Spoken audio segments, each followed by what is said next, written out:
Hello guys, Vijesh institute के एक नए क्लास में आपका स्वागत है।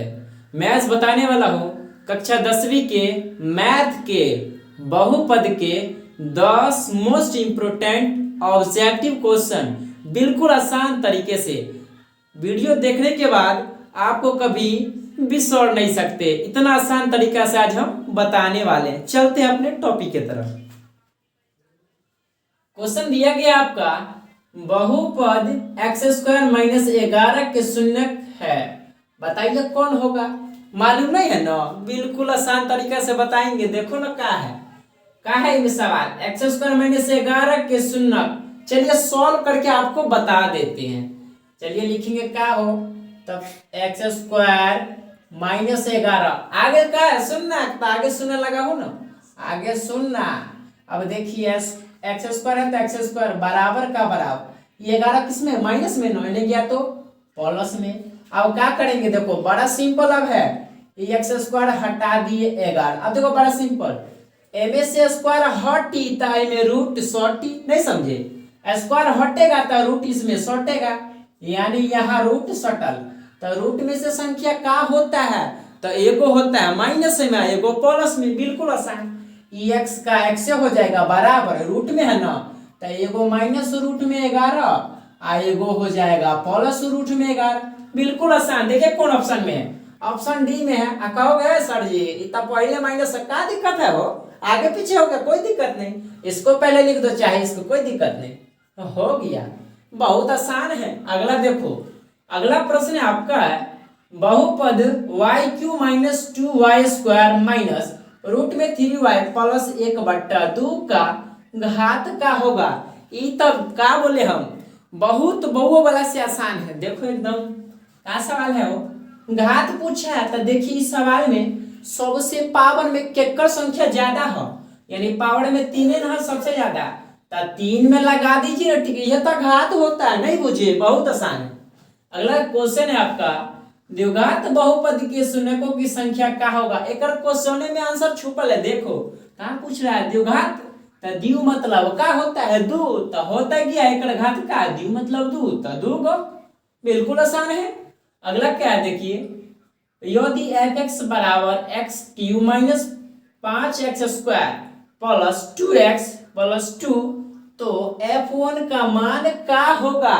ये तो बहुत आसान तरीका से बताने वाले, इसको सॉल्व करके हम बताएंगे। चलिए क्या कर रहा है, जहां पर x है ना हो, तो वहां पे एक रखिए, बिल्कुल बना दीजिएगा, सिंपल तरीका। देखिए पहले जैसे हम उतार देते हैं का सवाल में है आपका, यहाँ देख लीजिए, गौर से देखिएगा, f(x) बराबर का है हो, तो है आपका x³ - 5x² प्लस में 2x प्लस 2, यह ना हो। अब कह रहा f1, यानी जहां पर x हुआ पर 1 करो पुट, f के f, x है तो 1 बराबर x है ना, तो 1 पावर में 3 है तो 3 है, 5 के सॉरी माइनस है तो माइनस, ये 5 है तो 5x से सॉटल है ना, तो सॉटल रहेगा तो क्या करेंगे, गुना के साइन दो, यानी सॉटल है तो गुना, x के बदला में 1 पावर में 2 है तो 2 प्लस तो प्लस, फिर 2 के 2, x सॉटल है तो गुना के साइन, x के बदला में कितने, तो 1 प्लस है तो प्लस, 2 है तो 2, एकदम आसान हो। अब देखो 1 के क्यूब जानते होंगे कितना होता है, 1 के क्यूब का होगा 1 होगा, माइनस है तो माइनस, आपका स्क्वायर यानी 1 के स्क्वायर 1 ही। आप 5 को 1 से गुना कीजिएगा तो 5, आप प्लस है तो प्लस, 2 को 1 से गुना करेंगे कितना आता, 2 ही, 2 आई प्लस 2 तो 2, आप क्या करेंगे, प्लस वाला को एक साथ जोड़ दीजिए, यानी कि 1 आ 2 3 आ 3 2 5 आई -5 के -5, सही से थोड़ा लिख लेते हैं जी, दिखाई देगा आसानी से। अब 5 में से 5 घटा दे तो कहते होते 0, जहां 0 है लगा दो टिक, यह तो ऑप्शन ए में है, बन गया, बिल्कुल आसान है।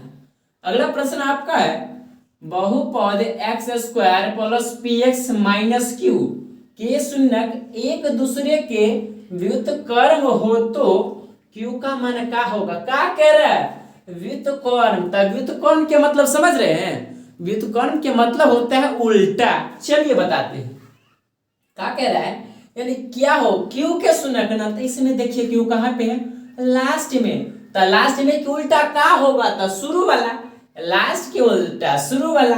एकरा बगल में कुछ नहीं था का हो, वन होगा वन। एकरा बगल में कुछ नहीं था एक, तो इनमें का लागल हो माइनस नो, तो माइनस एक। बहुत आसान, समझे कि नहीं बताओ, अगर नहीं समझ तो फिर बता देते। देखिए ना हो क्या पूछ रहा है इसमें, कह रहा है कि बहुपद x square plus P x minus Q के शून्य एक दूसरे का है व्युत्क्रम। व्युत्क्रम के मतलब होता है उल्टा, यानी ये क्यू के उल्टा हो जाए, क्यू का है लास्ट में तो ये हो जाएगा शुरू वाला। इनमें माइनस है, इन्हें कुछ नहीं था का हो एक, इनमें माइनस लगा तो है एक में माइनस लगा दे, बिल्कुल आसान ऑप्शन में ए में है। समझे कि नहीं। अगला प्रश्न आपका देखिए, एक रैखिक समीकरण का घात का होगा। ज्यादा दिमाग लगाने का नहीं है, कहीं जो ऑब्जेक्टिव है ना हो, बस कुछ सेकंड में ही बनाना है इसको। देखो एक रैखिक समीकरण का घात शुरू में का एक, अरे रैखिक समीकरण में का है भाई, शुरू में का एक रैखिक तो एक वाला, बिल्कुल आसानी सब है। ये सब ही सवाल है तो एकदम बउआ वाला सब है। अगला प्रश्न आपका है, यदि पी एक्स बराबर क्यू एक्स इंटू जी एक्स और पी एक्स का घात 6 और जी एक्स का घात कितने है 2 है, तो अब क्या रहा है, तो पी एक्स बट्टा जी एक्स का घात का होगा ये तो इतना आसान से बताएंगे ना, कहेगा ओहो पहले कहीं बता दी थी ना सर जी, बड़ा मजा आई। ओहो क्लास में देखो ना बउआ वीडियो, बिल्कुल मजा आने वाला है आज। तो ऐसा ऐसा सवाल के का करते हो, माथा ज्यादा नहीं लगाने का। ये अंक एकड़ा में से एकड़ा का करेंगे, घटा दीजिए, तो 6 में से 2 घटी ता कितने, तो 4 होई, 4 में लगा दो ना, माथा लगाने का कोई जरूरत नहीं, सिंपल। ऐसा ऐसा सवाल जो भी रहेगा आपको यही करना, क्या करेंगे, इधर वाला में से एक घटा दीजिए, हो गया आंसर। समझ में आ रहा होगा, हमको बुझा रहा है, ठीक है।